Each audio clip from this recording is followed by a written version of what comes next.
Hello and welcome to this clip going through a 6-mark question of the level style, this time looking at redox titrations in the second year. So as with all leveled questions that I say in my clips, you need to do a plan so you have an idea of what you're going to write before you just dive in and get started.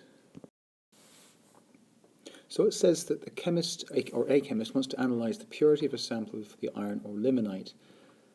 And then it says that it's been provided to her by a mining company, so what she's doing obviously is trying to work out the purity of the sample so the mining company can decide whether it's going to dig for some more. So it tells you that limonite is primarily composed of iron 2 oxide. So she decides to use the redox reaction between iron 2 plus and Cr2O7, or dichromate 6. So you've got the half equations at the top of the screen. So it asks you to outline a practical method she could use starting from a 4.5 gram sample of limonite containing iron oxide and also some impurities which don't contain iron. So looking at what the question actually wants from you, they want a solution of iron 2 plus ions that could be prepared from the sample of impure limonite. They want a titration procedure outlined with a label diagram, and they want a balanced overall equation. So you'd have to have an answer that carries all those things in it. So in other words, what you've really got to do is think about how to obtain a sample of aqueous Fe2 plus from a metal oxide, which may not dissolve in water. But because a metal oxide is a base, it'll dissolve in acid. This would be knowledge from your first year acids and bases. The titration procedure, as a bare minimum, would have to include somehow the samples of iron 2 plus aqueous that you titrate until you get concordancy. What colour change would you look for? And then also the concentration of the dichromate ions to prepare and actually use. And finally, in your redox equation, you need to combine the two half equations and balance for electrons, charge and species. So this now gives you a list of things that you can do. So you can split your page into sections to answer it.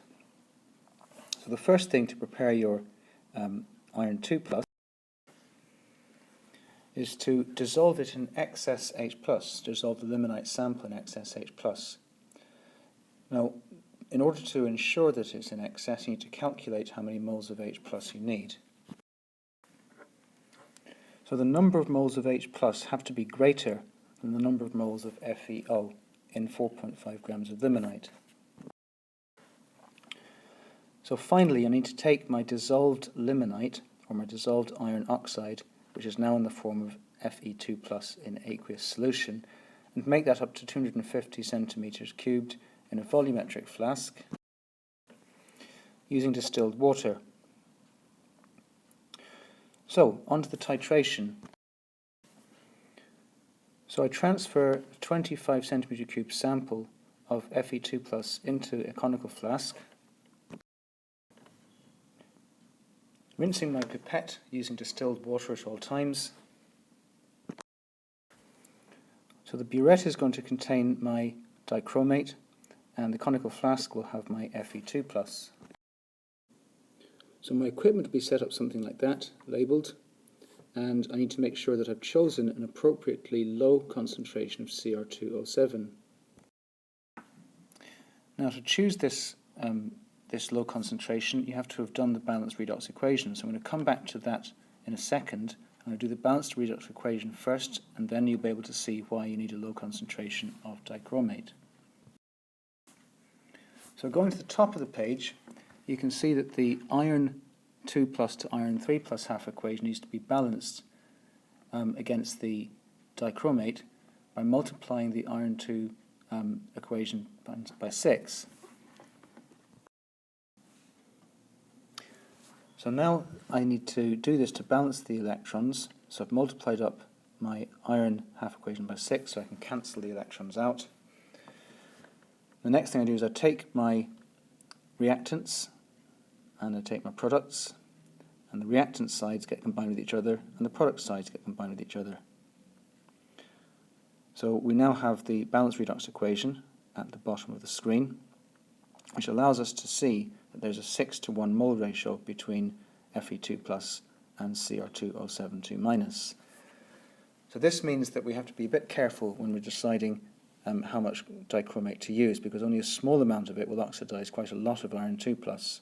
So keeping the concentration of dichromate 6 quite low in our burette means the titration will be easier. Otherwise you'd be using lots and lots of subsequent samples of Fe2+, and then only one burette full would be a bit wasteful. So a concentration such as 0.002 is usually chosen as opposed to the normal 0.5 or 1.0. So we need to think about the colour change.